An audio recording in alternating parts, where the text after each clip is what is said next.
За бид алтын гүйцэтгэх заавар 2 дугаар бичлэгийг хүргэж байна. За бид нар бид алтын ажлын зааврыг гүйцэтгэхдээ дараах зааврын дагуу гүйцэтгэх хэрэгтэй байгаа. За бид алтыг ерөнхийдөө гүйцэтгэх 9 зөвлөмж байгаа. Энэхүү зөвлөмжүүдээс эхний бид алтын нүрийг бол эхний хэсгээр хийгээд хэдүүлээ үзсэн.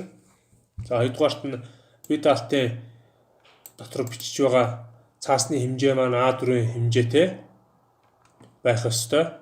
За тэгээд дээд доод баруун талаас 2.5 см, зүүн талаас 3 см зайтай байна гэсэн байна. Энэхүү тохируулгыг бид алтын тэр Word-ийн файл дээр хэрхэн тохируулах вэ гэвэл layout хэсэг дээр ороод size хэсэг дээрээс A4 буюу одоо цаасны хэмжээг A4 болгоод за margins хэсэг дээрээс custom margins хэсгийг сонгоод энэ top, bottom, right хэсгүүдийг 2.5 см-ийн зайтай тохируулаад left буюу зүүн хэсгийг 3 см-ийн зайтайгаар тохируулж өгөх юм аа. За ингээ окей дарчна.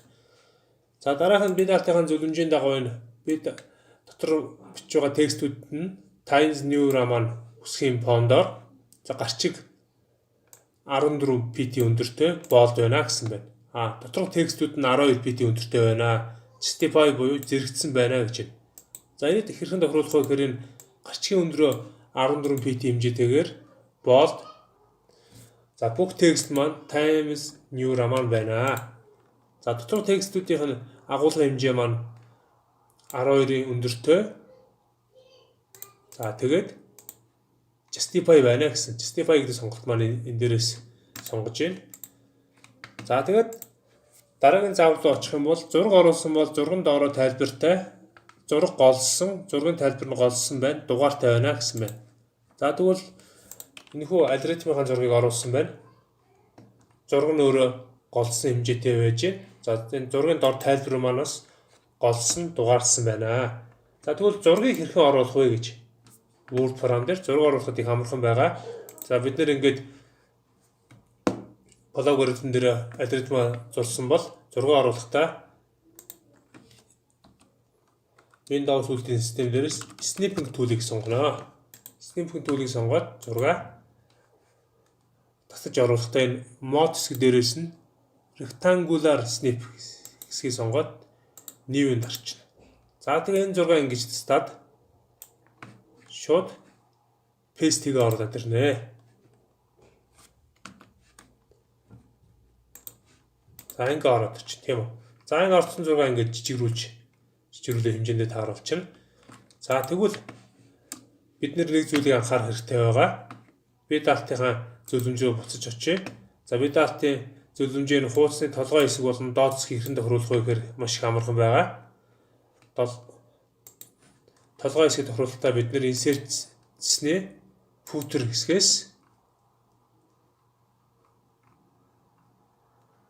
хэсгээс одоо сонгосон. Харин хуудасны доод хэсгийг сонгохдоо header за толгой хэсгийг header хэсгээ сонгосон. Харин хуудасны доод хэсгийг footer хэсгээ сонгосон. За ингээд толгой хэсэгт нь бид алтынхаа сэдвийн дугаарыг ямар сэдвтэй бодлого авсан. Доод хөл хэсэгт нь буюу хуудасны доод хэсэгт нь оюутны кодыг хуудасны дугаартай ингэж оруулж өгье. За үүний дараагаар үр дүнгийнхаа хэсгийг бас ажиллуулж үзсэн байна. Үр дүнгийн хэсгийг ажиллуулж үзэхдээ амархан байгаа. Үр дүнгээ ажиллуулад энэ хэсгээ томруулчихна. Жижигхэн байгаа учраас тэгээ энэ зураг яах нь вэ? Нөгөө Snipping tool-ээрээ аваад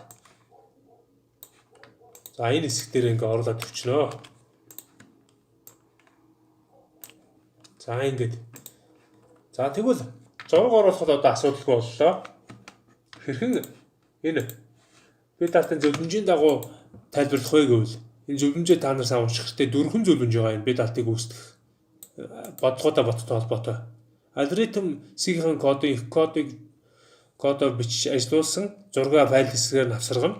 За хэдүүл авсаргасан байж тийм алгоритм зургаар авсгаж оруулаад тэгээд үр дүнгээ тайлбарлсан байна. За дараа нь алгоритм болон C++-ийн кодыг алхам бүрээр тайлбарлаж бичнэ. Алхам бүрээр тайлбарлаж бичсэн тайлбар нь энэ дээр байж байна. Тайлбар гэж бичээд 1-7 алхамтайгаар тайлбарлсан байна. За яг лабораторийн гараа алга дээр байдаг шиг тайлбарлах хэрэгтэй. За C-ийн код нэрдүүл бас очиод үзье. C-ийн кодыг яах нь бас тайлбарлсан байна. Ингээ 8 мөрөөр нь 8 үлгэн тайлбарлсан байна. За дараа нь алгоритм C програмчдын кодын оролтын утга, гаргалтын утгын хувьсгчийн цонхонд гүйцэтгэж буй үйлдэлийг зайлшгүй тусгана гэсэн байна.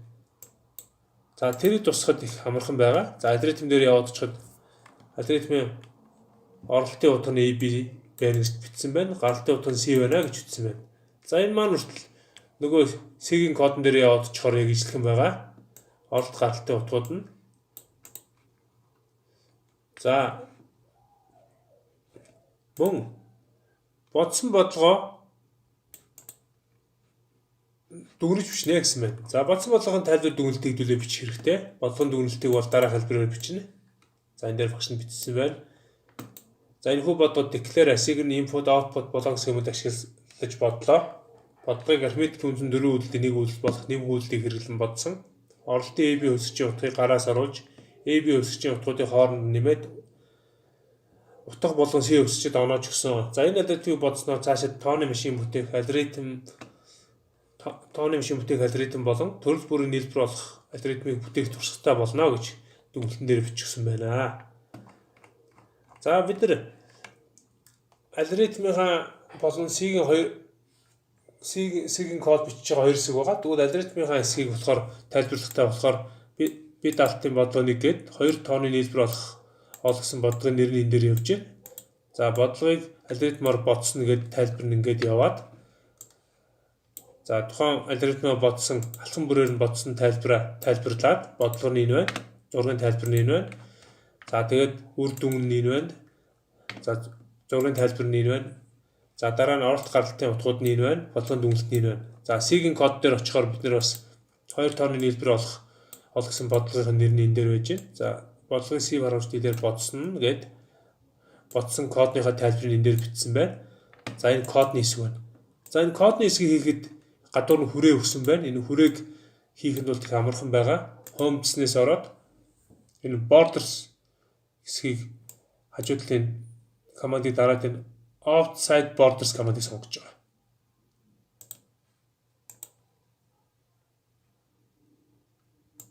За энэ border буюу хүрээнийх нь хэмжээг нь гаднах тэр зураас нь яаж тохируулд юм бэхээр энэ borders and shading хэрэгслийн borders-тэй дараад ингээд сонгож болдог байна. За код маань энэ дээр байж байна. За Param-ийн онлайн GDB.com сайтаар хөрвүүлсэн код Param-ийн код болон үр дүн энэ дээр харуулсан байна. За зургийн тайлбар энэ дээр байж байна. За ингээд яах нь C Param-ийн оролт галтын өгдлүүд нь энэ дээр байж байна. Бодлогын дүгнэлт нь энэ дээр байж байна. За ингээд хийсэн байхад би дартаа хийж болох юм аа. За анхаарал хандуулсан та бүхэнд баярлалаа.